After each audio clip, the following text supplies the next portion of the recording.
Speranca TV paraqet.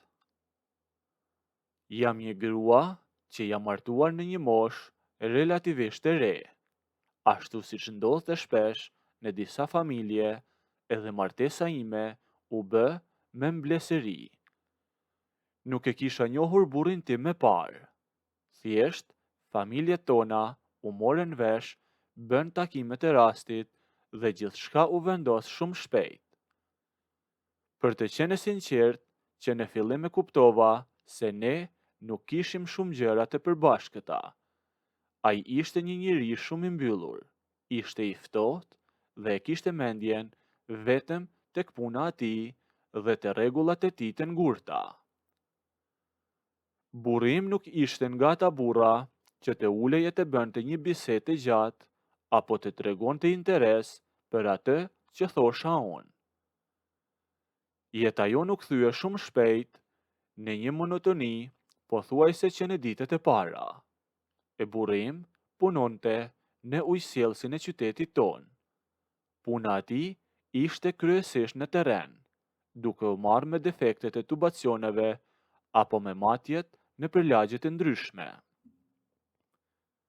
Ne jetonim në një shtëpi të vogël, e cila ndodhej pothuajse në qendër të qytetit. Kishte një obor të vogël përpara, të rrethuar me një avlli jo shumë të lartë, ku unë mbillja lule dhe kaloja pjesën më të madhe të kohës, pasi nuk punoja. Në të njëjtën lagje me ne, vetëm 2 shtëpi me tutje, banonte shefi i burrit tim.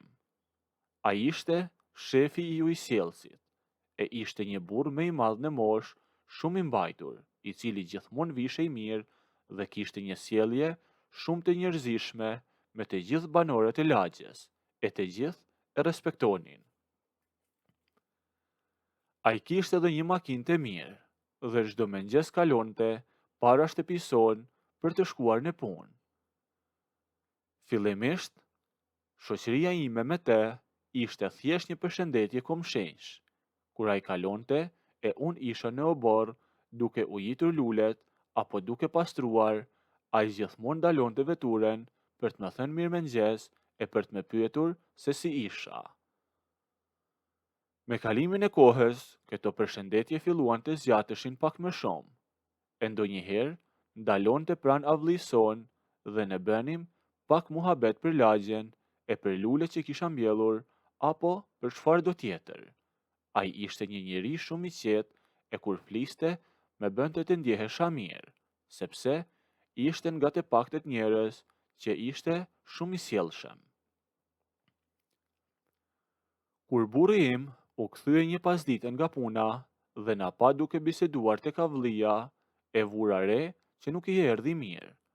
Ai nuk tha asgjë në sytë e shefit e tij, e përshëndeti me shumë respekt, por sapo shefi u largua dhe ne u futëm brenda, ai filloi të ankohej.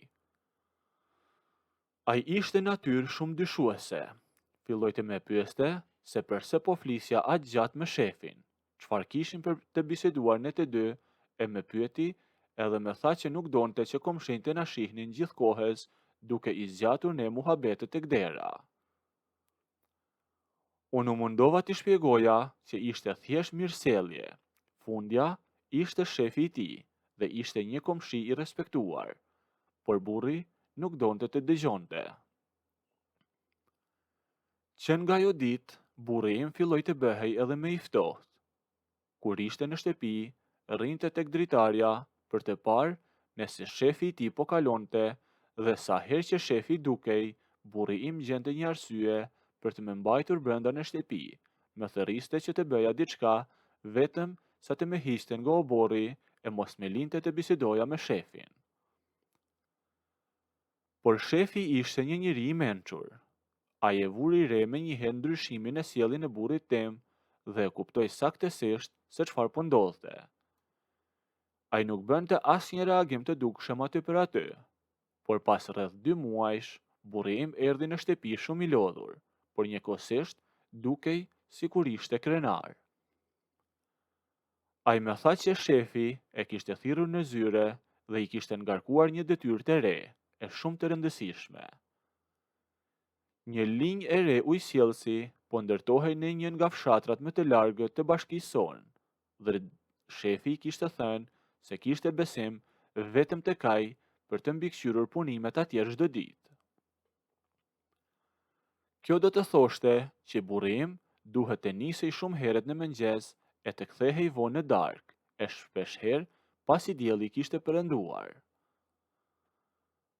Unë si thash asgjë, as nuk e urova, thjesht i përgatita rrobat për të nesërmen, por e dija shumë mirë se çfarë do të thoshte ajo lëvizje. Shefi nuk e kishte çuar atje sepse ishte punëtor i Zoti, por sepse donte ta mbante larg shtëpisë gjatë gjithë ditës, e kështu ndodhi. Burri im nisej në orën 6 të mëngjesit. Unë mbetesha krejtësisht e vetme në shtëpi. E pasi mbaroja punët e mia të mëngjesit, bëja një kafe dhe dilja në obor për ta pirë. Tani që burri im nuk ishte me rrotull, shefi i tij filloi të bëhej më i pranishëm, për shkak se shtëpia e tij ishte pranë tonës. Ai kishte mundësi të vinte pa rënë shumë në sy. Një paradite, kur po pija kafen para shtëpisë, ajo shfaq tek dera e avllisë. Dera ishte e hapur e ai hyri brenda pa trukitur e u ofrua tek shkallët e shtëpisë sime. Me që burri yt po punon aq fort për mua sot, thash të vite të shoh se si je, më tha ai. Mirë jam, i thash unë, ullet e të bëj një kafe. Patjetër, faleminderit, tha, me shumë kënaqësi, dhe ul në karrigen aty që ishte pranë shkallëve. Shkova në kuzhinë, përgatita një kafe dhe dola sërish. Ja lash filxhanin mbi tavolinën e tij dhe ula në vendin tim. E filluam që të bisedonim. Bisedat tona ishin shumë të qeta, por kishin gjithmonë një nënkuptim tjetër poshtë fjalëve. E ai më pyeste për martesën time, duke më thënë se dukesha një grua shumë e zgjuar për të qenë mbyllur gjithë ditën brenda shtëpisë. Ngacmimet e tij ishin shumë të matura, por unë i kuptoja. Ai më bënte komplimente për pamjen time e për mënyrën se si e mbaja shtëpinë dhe sa herë fliste më bënte të ndjehesha e vlerësuar. Unë kisha kohë që kisha humbur çdo lloj dëshire për jetën martësore, dhe ardhja e tij ishte e vetmja gjë që e bënte ditën time interesante. E këto vizitat u kthyen në të përditshme. Çdo herë që burri im ishte në fshat për të mbikëqyrur punimet, shefi gjente kohën të shkëputej nga zyra e tij për një orë e vinte në shtëpinë time. Ne uleshim në të njëjtin vend, pinim kafe dhe flirtonim nga pak. Ai më tregonte se si e kishte organizuar punën e ujësjelljes vetëm që unë të kisha qetësi në shtëpi dhe ne të kishim kohë të lirë. E unë qeshja me ato që më thoshte, sepse thellë më pëlqente guximi i tij. Kaluan disa javë kështu, e ne ishim afruar shumë me njëri tjetrin përmes atyre bisedave. E një pasdite, ai erdhi pak më vonë se zakonisht. E dielli kishte filluar të ulej dhe obori ishte në hije. E burri im nuk kishte ardhur ende. Shefi hyri në obor e ne ulëm në verandë si zakonisht. Atë ditë, ai foli me pak, e unë e vura re që ai ishte më i përqendruar tek unë se sa tek muhabeti ynë i zakonshëm. Pasi mbaruam kafen, ai e la filxhanin e tij bosh mbi tavolinë e unë gët në këmbë. Duhet të kthehem në zyrë për disa letrat e fundit, më tha ai, e unë ngrita nga karrigja për ta shoqëruar drejt daljes. Dola përpara tij dhe ecëm së bashku drejt portës së vogël të oborrit. E kur mbërritem tek dera, ai nuk e hapi me një herë, por u kthye nga unë. Burri do të vonohet edhe sonte, më tha ai. Ma merr mendja, ju përgjigja unë me zë të qetë.